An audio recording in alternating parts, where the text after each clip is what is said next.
पकड़ लेते हैं। Museum, theatre, full of stories. कभी कई ऑब्जेक्ट्स के इर्द गिर्द एक कहानी, और कभी टाइनी से ऑब्जेक्ट के इर्द गिर्द कई कहानी। और अगर ये कहानियां ना सुनाओ ना तो ये मजा है।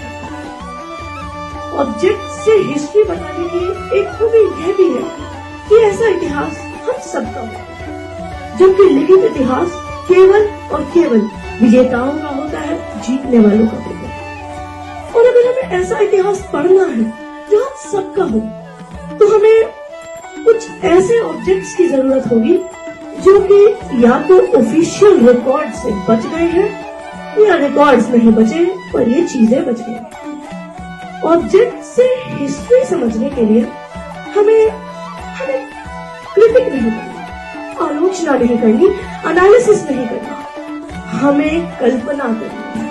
हमें उस कलाकृति से बातें करनी है, उसकी कहानी सुननी है और कोशिश करनी है उस कलाकृति को उसी के समय में जिंदा करके देखिए।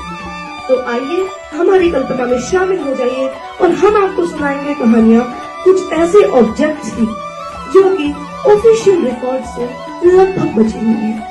अब भले ही वो भारवाहक यक्ष हो, अलस्य कन्या हो, डांसिंग हो, बहुत सारे ऑब्जेक्ट्स हैं। लेकिन ये कलाकृतियां इतिहास का वो हिस्सा है जिसके बारे में हमें बहुत कम जानकारी मिलती है।